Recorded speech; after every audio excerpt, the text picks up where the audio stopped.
Ce cours aidé, il a réussi dans tous les domaines de Mordechai, Ben Naomi, Rachel, Sarah.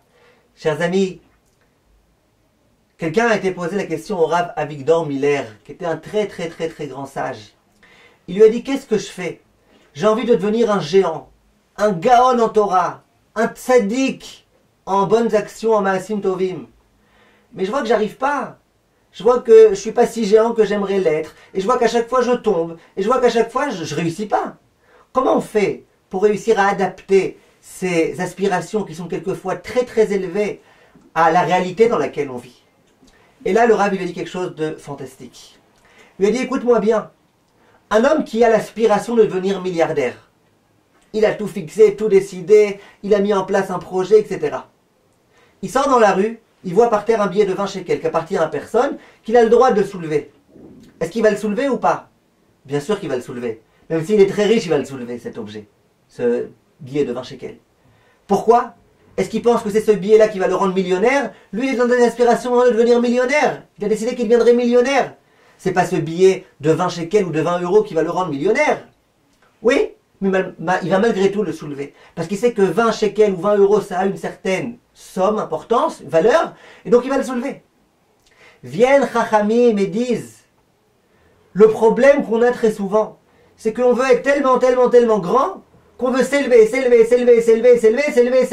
qu'on n'accepte pas, quelquefois, de recueillir un petit billet de 20 euros, une petite étude de 5 minutes. Je sais que j'arriverai pas à tenir pendant 4 heures à étudier, mais une demi-heure je peux. Prends cette demi-heure. Et là, notre Yetzirah, il est très fort. Il dit, mais de toute façon, c'est pas une demi-heure que tu deviendras un gaon, c'est pas avec 20 euros que tu deviendras un millionnaire. Le Yetzirah, quand c'est de la Torah, il est très fort. Quand c'est pour être millionnaire, ça ne le dérange pas le Yetzirah qu'on soulève le billet de 20 euros. Mais quand c'est pour devenir un Talmid Chacham, devenir un tzaddik, aller jusqu'au bout dans sa démarche, là, le Yetzirah, il est très fort. Il va te dire, mais c'est pas comme ça que tu deviendras Chacham.